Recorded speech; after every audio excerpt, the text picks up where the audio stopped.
What's going on YouTube? Kronos here and welcome back to another PSO2 video. So today's video we're actually going to be going over a few of the changes that have popped up over on the website post maintenance. It is a little bit late, but I do want to review these and kind of talk about them because there's some pretty cool stuff here. But really quick, if you guys are new to the channel, my name is Kronos, audio content over here on YouTube daily. Would much appreciate a subscribe as we work our way up towards that 10K mark, hopefully by the end of the year.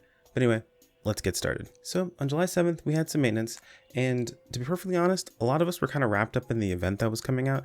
So I don't know how many people really noticed the actual updates when it came down to bug fixes. So if you're unaware, you can head over to ngs.pso2.com, or if you're on the JP side, just pso2.com/JP for updates on all the articles and things like that, basically that we're gonna be going over today. As they usually do, they have extended a bunch of, the timer stuff, premium, so on and so forth during the time frame of the maintenance. The first change does make a little bit sad because I'm pretty sure this guy was a reference to PSU. I mean, I could be wrong, but I feel like he was an Easter egg, but they corrected NPC names that were determined to be inappropriate as character names. Specifically, the NPC I know of offhand is the character by the name of Digga. Now, Digga was a spell in PSU, of course without the H. Unfortunately, that name is too close to another word that people tend to like to use a very negative way. I'm assuming it probably popped up multiple times, people probably made jokes about it, and Sega just decided it's better to not deal with the problem overall. Perfectly honest, though you can win that fight itself, sometimes it's better just to not have the situation or the issue overall in the first place. I'm going to miss his original name. Those of us who have been around from the very beginning will know his original name, but he has been renamed. So along with that, they did confirm some bugs were fixed. We have fixed a bug with partisan photon art, Fatal Tornado, where the number of hits landed was sometimes reduced.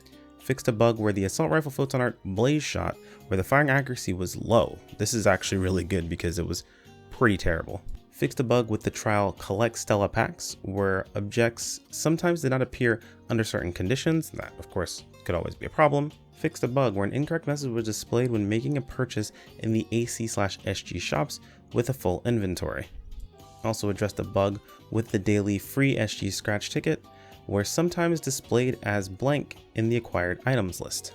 Also goes to note, if you encounter this bug, please try reopening the scratch tickets menu. You should be able to play a daily free scratch ticket.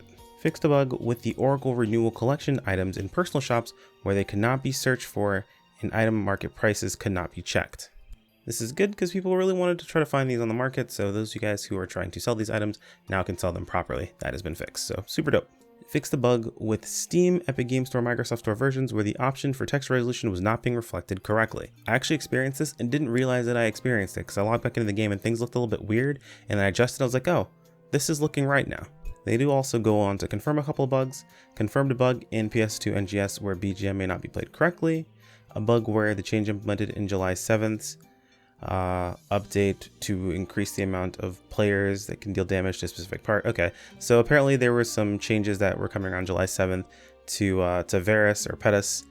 I'm sorry, this was to the veteran Varus, where it actually didn't apply those changes.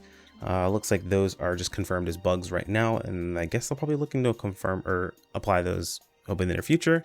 Now, I want to sing PSO2's praises, but it is still really upsetting to see that they don't talk about Gunner at all, especially since it's got so many bugs with Chain Trigger. Gunner mains out there, I feel for you, my dudes. But let's move over to another article that released. This one is one of those moments where it's like, man, they actually listened. And hopefully this continues to be the trend, because realistically, the player base may not always know the right answer, but it is up to the player base to let the devs know that there is a problem, and there was definitely a problem, but let's talk about it. This article is called Adjustments to the Duration of Gigantic's Appearance and Enemy HP Changes. We have received a variety of feedback about the durations of Gigantic's appearance and the change in enemy HP depending upon the number of players. After reviewing said feedback, we have decided to implement the following changes or adjustments in mid-July. So, Gigantic's related adjustments. Gigantic's will no longer retreat after the thunderstorm ends, as long as the battle continues. In addition, we have confirmed a bug where weather changes do not occur completely randomly, so we will correct this as well. Meaning, we're probably not going to be able to, to predict storms anymore. Apparently it was like on a cycle that we were able to follow. Players were literally streaming like weather channels more or less when we realized that JP was slightly ahead of global or that was hours ahead, or if things were back and forth. So apparently that's meant to be completely random, and they're going to be fixing that. Now this next change, this one's a doozy. Adjustments to the enemy HP changes based on the number of players. The formula that increases the enemy's HP depending on the number of players will no longer count players with the damage attenuation. Essentially, reduce damage dealt due to the difference in levels between them and the enemy. Now this was a change players have been asking for consistently. They said, basically, it's great it scales off of number of players that are there, but it shouldn't scale off of players that can't deal damage to the target.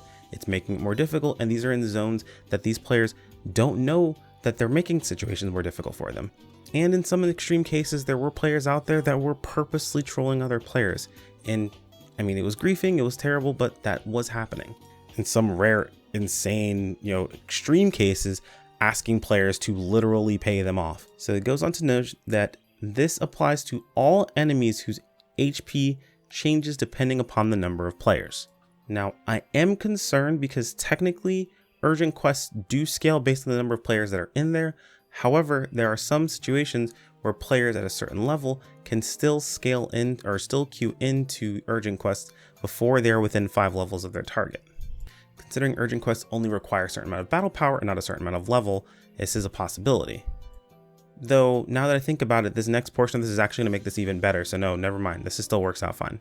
So it goes on to mention that if a player experiences damage, it's attenuation?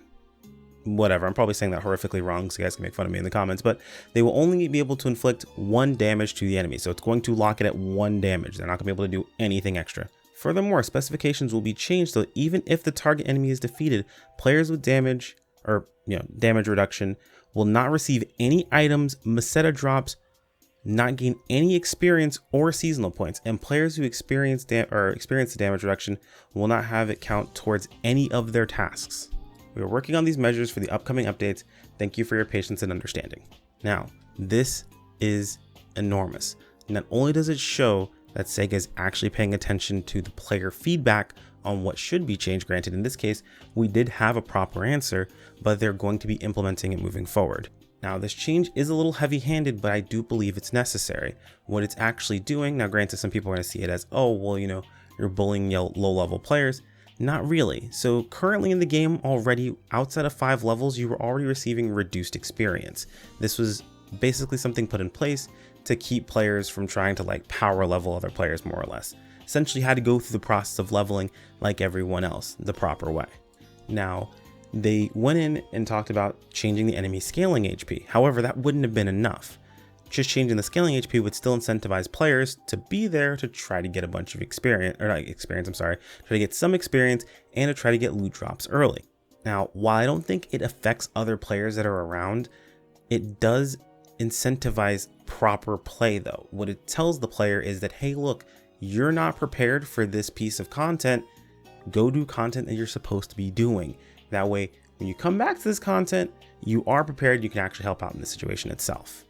Now, if that is the case, that means it's going to incentivize players, even not only with Gigantics, but also in urgent quests, considering those scale, to be the proper level too.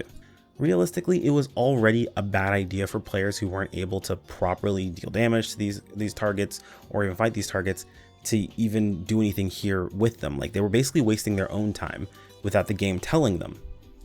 Now the game's putting in stuff to tell them that, hey, look, this isn't really what you want to be doing. I mean, granted, there was a note in game that told you whenever you fight a Gigantics, if you're not prepared for them, leave. But now the game actually is putting in systems to basically let you know, hey, look, this is something you want to do in the first place. In my opinion, this is a huge win. This is going to make the pug situation much better. This is going to make the entire interaction between players a moot point, because realistically, no one's going to care if you're there attacking it. You're not hurting them whatsoever. Realistically, as a low-level player, you're actually kind of selflessly helping them. Even though you're dealing 1 damage, you're still doing something, which is better than nothing. Granted, you're not going to get anything anyway. They also mentioned, the changes with the storms to where these enemies will no longer disappear. I did mention to a lot of my friends when I was talking with them about the whole Gigantic situation that essentially the reason Gigantics aren't the greatest system at the moment was Sega implemented a world boss with a DPS check. Realistically, with world bosses in a lot of other games, sometimes, or large groups of players go after these world bosses and it's hilarious where tons of players die and, eventually they fight the world boss down, they get it killed, so on and so forth. but you know, it's a bit of a struggle, a bit of a fight. It's cool if Gigantics have a ton of HP and you have to fight them for a while. That's not a really big issue. The issue was that if you didn't actually kill them within time, they would just disappear and you wouldn't be able to fight them anymore. At least now Sega can start scaling Gigantics up to like proper world boss levels. They just have to make sure to keep in mind not to let the Gigantics disappear or despawn after a storm ends. I think that is totally a step in the right direction for Gigantics, in my opinion, and I think it leaves them room to make some pretty crazy encounters in the future that are gonna like mass wipe groups, which would be really, really fun to encounter. But at this point, I'm fanboying and rambling on. That's all I really wanted to talk about today, guys. If you have any questions, any comments, any of your own concerns, or anything that you guys are excited about, feel free to toss in the comments below. Again, this is a big win, I think, for the game overall. However, you're not quite there yet, Sega. Don't forget, Gunners, there are still some other things that we all know that are bugs that exist in the game, would much like that actually not even just be addressed, but be heard and be recognized. That's what I'm looking for in this case. I can't think of it. Someone in the comments is going to think of it itself. But basically, let's say, you know, hey, look, we see it and we're working on it. Anyway, guys, like on the video helps out a ton. Subscribe if you want to keep up with the content. The bell icon lets you know when videos go live, as well as community posts. Or follow me over on Twitter or join us over on Discord for notifications via those two avenues. Thank you guys for watching all the way in, and I'll see you in the next video. Take care. Peace out.